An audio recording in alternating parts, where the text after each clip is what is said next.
तो lesson plan में जो हमारे जितने भी स्टेप्स होते हैं, अगर हम कन्वेंशनल की तरफ जाते हैं तो सबसे पहले साबका वाकफियत का जायज़ा, जो हमने कभी पढ़ा है, साबका वाकफियत का जायज़ा, और उसमें आपने जैसे कहा कि क्वेश्चन क्यूरियोसिटी डेवलप करना और क्वेश्चंस पूछना बच्चों से।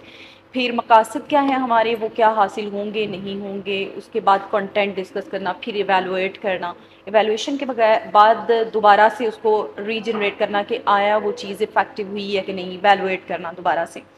आप मुझे ये बताएं कि वो सब तो टीचर्स को बता भी दिया जाता है, समझा भी दिया जाता है, लेकिन क्लास में इम्प्लीमेंटेशन उस तरह से क्यों नहीं हो पाती? सम टाइम तो ये होता है कि टाइम ही मैनेज नहीं हो पाता। इसके लिए क्या इफ़ेक्टिव स्ट्रेटजी बताएंगे? अच्छा, सबसे पहले तो मैं आपसे ये बात करूँगी कि अनफॉर्चुनेटली जब हम इस बारे में बात करते हैं ना, तो हमारे पास टीचिंग के लिए कोई प्रोफेशनल क्वालिफिकेशन नहीं है। If you want to become a doctor, you have a professional qualification of MBBS. If you want to become like an engineer, you have an एक प्रोफेशनल आपके पास ठीक क्वालिफिकेशन है। है। बट टीचिंग हमारे पास कोई प्रोफेशनल क्वालिफिकेशन नहीं है। अनफॉर्चुनेटली टीचर बनना भी कोई नहीं चाहता। टीचर कौन लोग बनते हैं? जो बनना चाहते हैं वो नहीं बन पाते। मैं पायलट नहीं बन सका तो मैं टीचर बन सकता हूँ। देखिए, टीचर को एज अ करियर कोई चूज नहीं करता। आपको पाकिस्तान में लाइक 2% लोग मिलेंगे जो कि आपके टीचर बाय चॉइस होंगे। बाकी 98% लोग आपको टीचर बाय चांस मिलेंगे। किसी की शादी नहीं हो तो रही, कोई घर तबाही के पास किसकी है। है? तबाही यही तो एक लम्हा अच्छा, फिक्री है अब ना। उसके बाद अब हम करते हैं, हम समझते हैं कि बीएड हमारे पास एक ऐसी डिग्री है जो कि प्रोफेशनल क्वालिफिकेशन है। अब अगर आप बीएड को देखो तो वो रट्टा लगा देते हैं कि ये तदरीसी मकासद तदरीसी है, मकासद ये है, बिल्कुल। नो। यही बात मैं आप डिस्कस करना सबसे चाह रही पहले उस किताब को सामने रखें जिसका आपने लेसन प्लान बनाना है। उस हूँ। किताब को अच्छा। रखे बगैर तो लेसन प्लान बन ही नहीं सकता।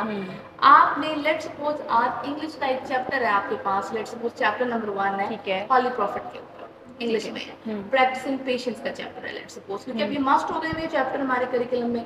आपने वो रीड ही करवाना है। रीड करवाने से पहले आप सबसे पहले बच्चे से पूछें थोड़ा सा brainstorm activity. Who is the last prophet of Allah? जो पहले ही बच्चे के पास नॉलेज होगा। यस, जो कि प्रायर नॉलेज है। ठीक है। वाई लास्ट प्रॉफिट है, इनकी मदर का नाम क्या था, ये पैदा कहाँ हुए। अच्छा, अब उसके बाद अब रीडिंग करवाएं। ड्यूरिंग रीडिंग भी टीचर ऐसे रीडिंग नहीं करवाए कि अच्छा अब आप रुक जाएं अब आप पढ़ें। नो, टीचर ने थोड़ा सा प्लान तो किया हो कि भाई मैं इतने बच्चों से, आज 20 बच्चे हैं, मैं 20 चंक्स तो उसने लगाए हो ना, लाइक क्लास में जितने बच्चे हैं।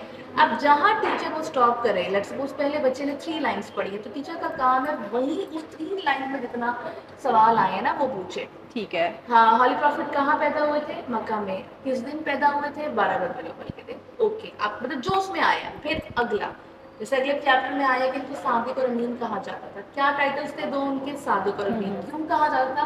ताकि साथ साथ, क्योंकि रीडिंग में एक बड़ा डेलम है। मेरे ख्याल में reading is the most important activity of any subject. लेकिन अनफॉर्चुनेटली हमारे बच्चे समझते हैं कि आज तो रीडिंग है तो कुछ नहीं होगा रीडिंग क्लास कुछ में। नहीं। पेरेंट्स समझते हैं आज तो टीचर ने रीडिंग क्लास में कुछ नहीं भी नहीं करवाया, करवाया। और इटसेल्फ टीचर भी समझती है कि मैंने तो रीडिंग ही करानी रीडिंग है। ही करानी। जबकि रीडिंग का मतलब होता है कॉम्प्रीहेंशन, अंडरस्टैंडिंग। अंडरस्टैंडिंग। रीडिंग हमेशा कॉम्प्रीहेंशन अंडरस्टैंडिंग के साथ आती है। जब ये रीडिंग चेक पॉइंट्स बने होंगे तो टीचर ये करेगी। अच्छा, अब उसके बाद उस दिन करवाना क्या? अगर तो आपके पास कोई ऐसी स्टोरी है जो कि फिक्शन बेस्ड स्टोरी है, जैसे कि for example let's suppose thirsty crow है, या कोई भी स्टोरी जो कि फिक्शन बेस्ड है किसी बच्चों के बारे में, तो उस दिन टीचर कॉपी पे करवा दे बच्चों के साथ लेट्स सपोज स्टोरी मैप। अब तो करिकुलम में भी डाले जा रहे हैं। बिल्कुल स्टोरी ऐसे ही मैप क्या है? चाहे बच्चे कॉपी पे ही लिख दें, title of the story, number of characters, character names, आपकी स्टोरी की सेटिंग, स्कूल में थी, घर में थी, गार्डन में थी, पार्क में थी, कहाँ थी। बिल्कुल। What is the problem? Fiction story में हमेशा कोई ना कोई प्रॉब्लम होता है, कोई सोशल इश्यू होता है, कोई प्रॉब्लम होता है जिसका सोल्यूशन की तरफ जा रहे होते हैं। वो Exactly. प्रॉब्लम, सोल्यूशन क्या निकला एंड द मॉरल लेसन। ये एक छोटा सा चार्ट बन जाएगा। आपको लगता है 1 क्लास का बच्चा है वो कहानी के किरदारों के नाम नहीं लिख सकता, ओके फाइन, स्टोरी मैप नहीं बना सकता, उसको हम ये मत दें, ये 2 ऑन वर्ड प्रैक्टिस रख लें। आप क्या करें, उसको कहानी के कुछ मेन इवेंट्स सेंटेंसेस की सूरत में लिख के बोर्ड पे दे दें या वर्कशीट ऐसे की सूरत में दे दें। बिल्कुल बच्चे से क्या सिर्फ उसके आगे नंबर लगा दें कि कौन सा इवेंट पहले, मतलब सीक्वेंसिंग, क्योंकि यही सीक्वेंसिंग आगे जाकर जब वो ग्रेड 3, 4, 5, 6, 7, 8 में एग्जैक्टली उसको मॉरल लेसन, और समरी, ये रीडिंग रीराइट, पैराफ्रेज करने में बिल्कुल करेगा। रीडिंग स्टेप जो है वो करवाने से अगले जो मराहल हैं कितने इजी हो जाते हैं। और यही किसी क्वेश्चन आंसर। अच्छा, अब अगर आपके पास नॉन फिक्शन स्टोरी है, फैक्ट बेस्ड है, जैसे कि सोशल स्टडीज में होती है, साइंस में होती है, इस्लामियात में होती है, या इवन इंग्लिश में और उर्दू में चैप्टर आ जाता है, हॉली प्रॉफिट का चैप्टर आ जाता है, इलामा इकबाल का चैप्टर आ जाता है, वो तो fact and figures wise chapter है ना, वहाँ KWL चार्ट बना लें। KWL चार्ट में के पहले फिल करवा लें, मतलब कहानी पढ़ाने से पहले कि आप इस टॉपिक के बारे में पहले से क्या जानते हैं।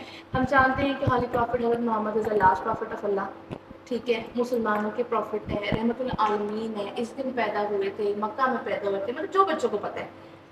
W क्यूरियोसिटी क्रिएट वाला एलिमेंट आएगा लेसन प्लान के अंदर कि मैं और उनके बारे में जानना क्या चाहता हूँ। मे बी सब बच्चों को पता हो कि सादिक और अमीन कहा जाता था, but why he is called as a सादिक और अमीन, जो भी हर बच्चे का आपको मिलेगा नाउ। फिर आप टीचर उसी तरीके से रीडिंग करवाएं और L वाला पार्ट कॉपी पे लास्ट में बच्चों से फिल करवा ले कि मैंने एक्चुअली क्या सीखा। वो जो आप रिफ्लेक्शन की बात कर रही थी, इवैल्यूएशन की बात कर रही थी, टीचर को वो भी नजर आ जाएगा। That's really good.